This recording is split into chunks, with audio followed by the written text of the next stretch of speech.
একটা রাজনৈতিক ব্যাখ্যা আছে।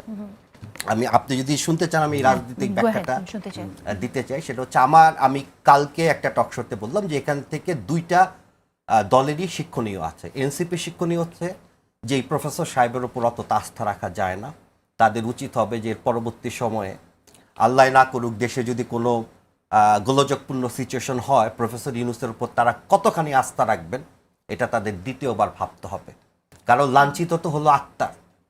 এবং আপনি যখন এই কথাটা বলছেন তখন আমি আপনাকে একটু মনে করে দিতে চাই যে প্রধান উপদেষ্টা কিন্তু প্রত্যেকটি মিটিংয়ে এনসিপিকে যেভাবে রাখেন এবং এনসিপিকে যতটুকু গুরুত্ব দেন, তাদের কথা শুনেন, এবং বিভিন্ন সময় যে সময় তিনি পদত্যাগের সিদ্ধান্ত নিলেন তখনও কিন্তু নাহিদের সাথে কথা বলেছিলেন।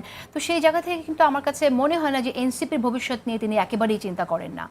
সো একটু ভেবে দেখেন যে ঘটনাটার সাথে আমি জাস্ট আজকে দুপুরে এটা ভাবছিলাম যে আমাদের এনসিপির ভাই থাকলে ভালো হতো।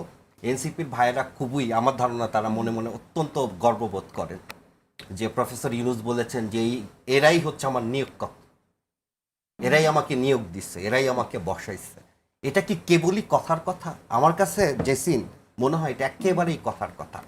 গতকালকে টক শোতে আমি সরাসরি বলছি যে এনসিপির নেতাকর্মীদের এখন থেকে উচিত হচ্ছে প্রফেসর ইউনূসকে চোখে চোখে রাখা, যে উনি আবার কখন এদেরকে একা ফেলে পালিয়ে যায়।